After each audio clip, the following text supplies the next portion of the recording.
หอบสิ่งที่หนึ่งแขวงขมวนพบกับนักขุดหลงกันเนาะ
ต่อ7คะแนนนครหลวงเสิร์ฟไปลูกนี้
อยู่ในเกมที่1นี่แขวงขมวนสนานครหลวงไปเนาะเอาไปเสียในเกมที่2ว่าทีมใดจะชนะเนาะ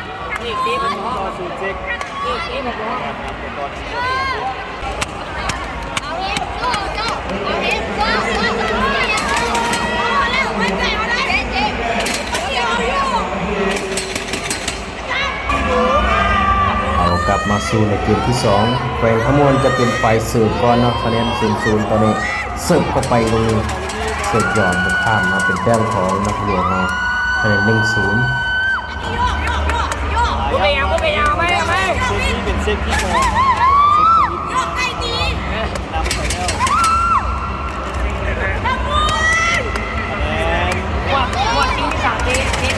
ต่อ0 บอลหลวงกันไฟเสิร์ฟมาลูกนี้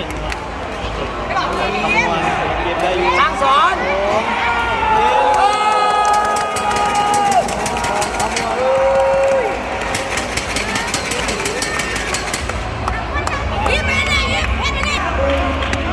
บอลเกมยิงเลยยิงเลย ไฟเสิร์ฟบอลหลวงเสิร์ฟมาบอลหลวง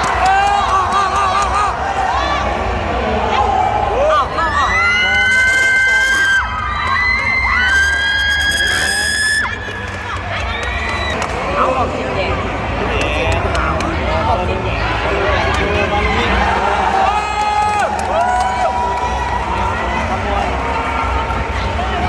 ยัดตัวทรงเลยยัดตัวทรงเลย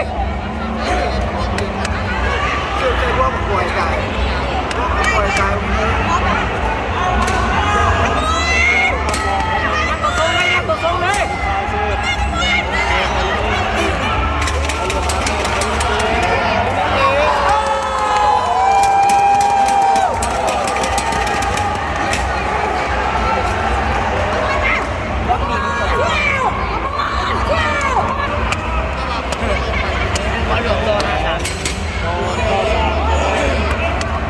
ล็อกกินเลยล็อกกินเลย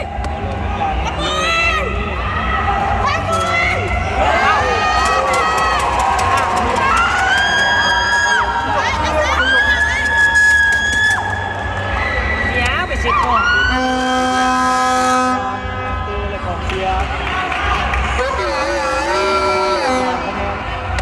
เนี่ยไปสิต่อได้ไหน ไปลูกนี้บอลหลวงกันเก็บได้อยู่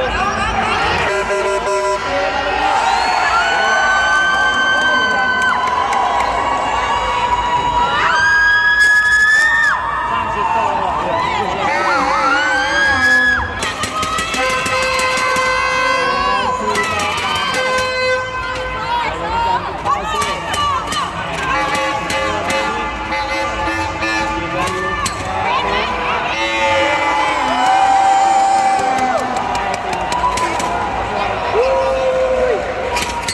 ออกเอารถออกเอารถก่อนนะเขาจะไปกินน้ำลูกออกเลย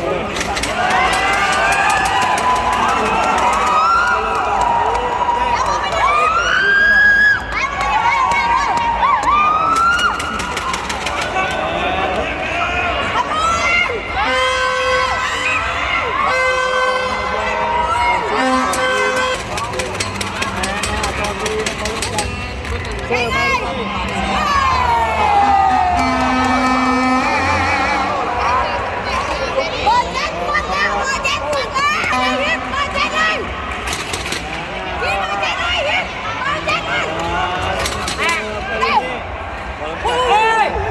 เฮ้ย เตะลูกนี้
ตอนนี้